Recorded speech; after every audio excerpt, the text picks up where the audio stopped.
Bonjour à tous, il est 12h30 au quartier Sipores dans la commune de Yopougon et partout en Côte d'Ivoire. Merci de suivre le temps d'information sur RTI2.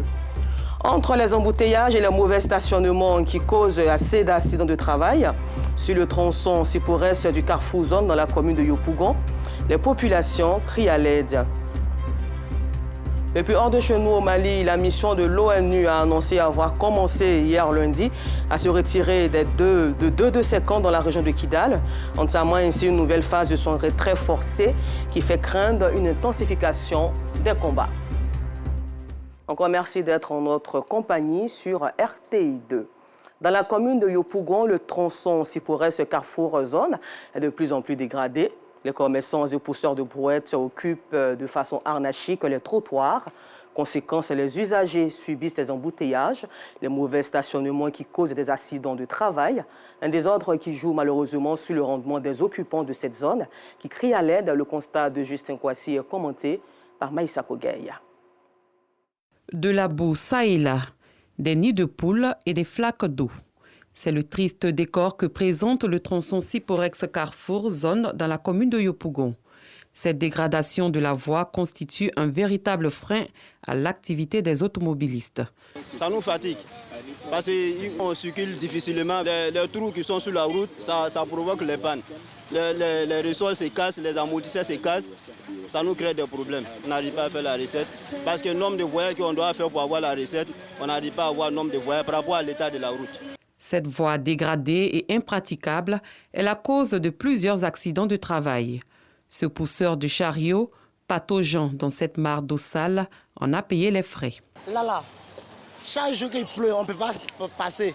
Même s'il pleut un peu même là, tout l'autre ticket là-bas, ça vient ici. Il y a trou, on ne peut même pas passer. Ici, les commerçants, les pousseurs de brouettes et d'autres personnes menant des activités occupent de façon désordonnée la voie, en plus des véhicules stationnés de manière anarchique.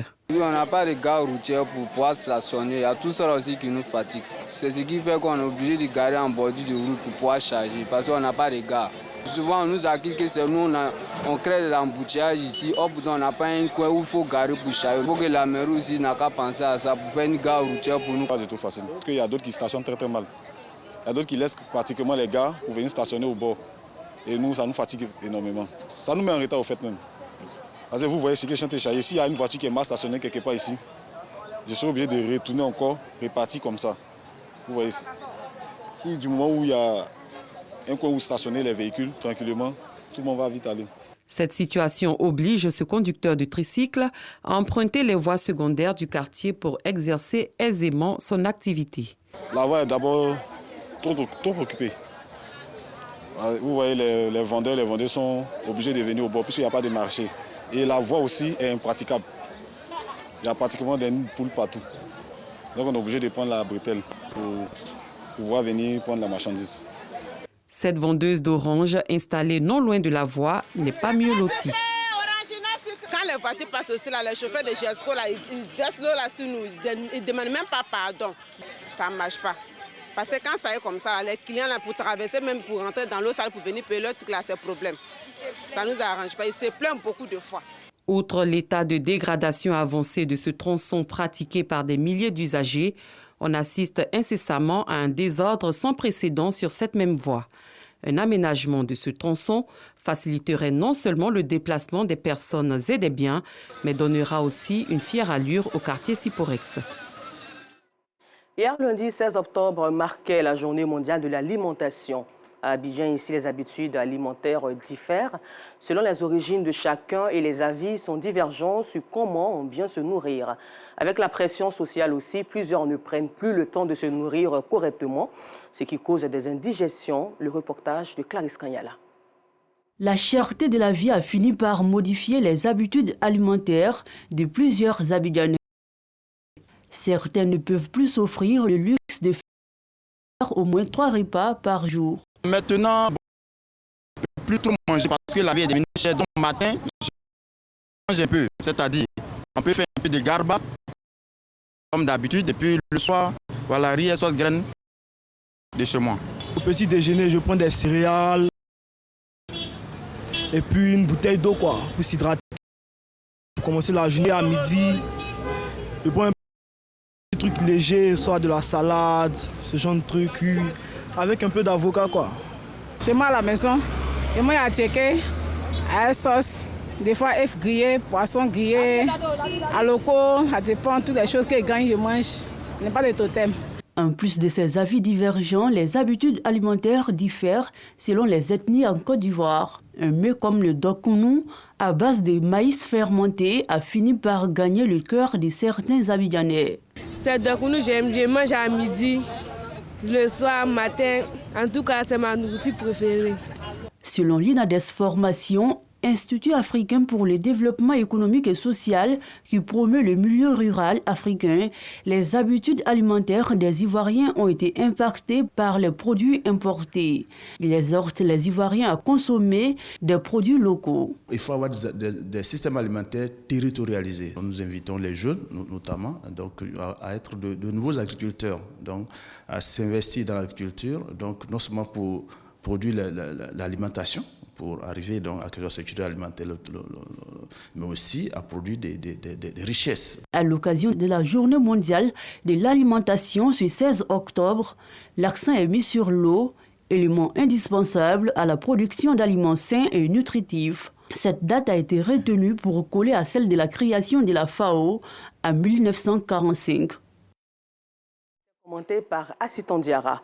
Eux, ils se sont démarqués de par leur abnégation au travail. Au nombre de 142 employés, ils sont honorés pour tout le service rendu à leur entreprise. En vertu des pouvoirs qui me sont conférés, je vous décerne la médaille d'honneur. Les mérites de 142 employés ont été reconnus et récompensés par leur employeur, un groupe industriel opérant dans plusieurs domaines d'activité en Côte d'Ivoire. Je dédie ma médaille à l'Éternel des armées, à ma famille et à tous. Ma médaille, je dédie ça à ma femme. C'est grâce à elle que je tiens la pression à l'usine. C'était récemment dans le cadre d'une cérémonie de reconnaissance qui a bénéficié du soutien des autorités. La priorité absolue à la sécurité et au bien-être au travail, une profonde culture d'inclusion, de diversité et d'équité, un programme interne de reconnaissance des performances et un processus de développement personnel, une place prépondérante faite à la santé et à la nutrition, un accent particulier à l'intégration des femmes dans nos activités. Ce sont tous ces éléments que nous célébrons aujourd'hui. Au nombre des récipiendaires, 9 ont été distingués de la médaille Grand d'Or, 10 ont reçu la médaille d'or, 31 la médaille de vermeil et 92 la médaille d'argent. À l'EPV Diomori Sagbé dans la commune d'Abobo, la solidarité est prônée. Une journée de solidarité en l'honneur des élèves orphelins qui, au nombre de 13, ont reçu des dons composés de sacs de riz, de pâtes alimentaires accompagnés d'enveloppes. Il faut souligner que c'est une action de Pagasoro Kone de Madongui, parrain de la cérémonie. Un geste fortement apprécié par les parents d'élèves. Le reportage de Justin Kwasi, Assitan Diarra et Konaté Seri Ahmed Stéphane pour RTI2. Apporter assistance et réconfort aux élèves orphelins en cette rentrée scolaire, c'est la vision de la direction générale de l'EPV Diamori d'Abobo Sagbé. Pour ce faire, elle a organisé une journée de solidarité en l'honneur des orphelins. Selon le directeur de l'école, Soalio Sanogo, cette initiative vise à démontrer leur compassion à ces élèves très souvent laissés pour compte. Soucieux de l'avenir de ces orphelins, Pagasoro Kone de Madongui, parrain de la dite cérémonie, a fait un don de vivres et de non-vivres, le tout accompagné d'une enveloppe aux orphelins. C'est avec beaucoup d'émotion que nous avons décidé de prendre part donc, à cette modeste cérémonie. Nous représentons donc le maire de la commune d'Abobo, Kandja Kamara. Elle nous a dépêché de venir soutenir ces orphelins de l'école Diemori. Madame le maire n'arrive pas à supporter justement que des enfants souffrent. Et donc elle a décidé de nous dépêcher pour venir justement leur apporter son soutien. Soutien tant matériel, mais en même temps soutien moral. Et dire à ces enfants-là que désormais ils ne sont pas seuls. Ils ont avec eux une maman, Madame la ministre d'État, maintenant président du Sénat et maire de la commune d'Abobo, pour leur apporter l'aide nécessaire afin de leur permettre justement de suivre les études et d'avancer. Dans tous les différents quartiers de la commune d'Abobo, il y a des orphelins. Et il y a aussi des veuves. Madame le maire d'Abobo, Madame Kandia Kamara, me charge de leur dire qu'elle sera aux côtés de tous ces orphelins-là et que quand des larmes d'un orphelin, n'est-ce pas, coulent, ce sont ces larmes à elle aussi qui coulent. Cette action sociale a suscité beaucoup d'émotions chez les parents d'élèves. En tant que parent, vraiment je suis très ému parce que c'est une bonne initiative pour l'école. On est orphelin quelque part quoi. Donc l'école a pensé à ces enfants-là. Donc je ne fais que les remercier. Ces enfants-là, eux, ils n'ont pas un parent, soit la mère, soit le père, ou bien les deux parents. Donc ça fait pleurer quoi. Parce que tu te dis que tu aimerais être à la place de leurs parents auprès d'eux. Donc ça fait pitié. Cette cérémonie s'est soldée par une visite du parrain dans les familles d'accueil des orphelins. À la page religion, la communauté tidjanite chapeautée par le cheikh Moustapha Sonta, calife général des Tidjanites en Côte d'Ivoire, a organisé la commémoration de l'anniversaire de la naissance du prophète de l'islam Muhammad. Objectif, invoquer la clémence de Dieu pour la paix en Côte d'Ivoire. Yacouba Koulibaly à Sitandiara. Prier en faveur de la paix, le vivre ensemble et la cohésion sociale, gage d'une stabilité prospère et harmonieuse en Côte d'Ivoire. C'est tout le sens de la commémoration de l'anniversaire de la naissance du prophète de l'islam, le prophète Mohammed. La cérémonie a été organisée par le calife général des Tidjanites en Côte d'Ivoire, Cheikh Moustapha Sonta.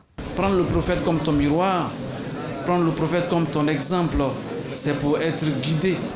C'est pour être façonné, c'est pour devenir un homme bien. Les invités adhèrent à cette initiative. Nous voulons saluer cette commémoration qui donne l'occasion de faire des prières, de faire des bénédictions encore pour le pays. C'est très satisfait que nous retournons et nous voulons toujours dire infiniment merci au calife Sonta et toute la communauté tidjanite de Côte d'Ivoire. Je voudrais saluer la communauté des Tidjaniens avec à sa tête le cheikh Moustapha Sonta qui aujourd'hui, à l'occasion de la naissance du prophète, organise cette cérémonie de prière pour le président de la République, pour la Côte d'Ivoire, pour l'ensemble des Ivoiriens, afin que notre pays continue de vivre dans la paix et dans la sérénité. Devenue une institution au fil des années, cette communauté religieuse met en avant la promotion des valeurs cardinales de la morale religieuse. Avec un nom songaré, participons maintenant à la première édition du concours Vitrine Mode qui a connu son apothéose le week-end dernier. Mariam est une jeune créatrice de mode. Sa spécialité, la confection de tenues dames. Ce soir, elle participe au concours Vitrine Mode, un rendez-vous qui met en exergue le génie créateur des jeunes talents. Bon, c'est une belle initiative parce que nous sommes encore nouveaux. On ne nous connaît pas, mais grâce à Vitrine Mode, il nous permet de nous exprimer, de voir un peu nos créativités. C'est une compétition, c'est vrai. Nous sommes un peu stressés, mais nous sommes confiants. Comme Mariam, 5 autres candidats participent à ce concours. Leurs tenues sont arborées par des mannequins qui prennent part également à cette compétition. «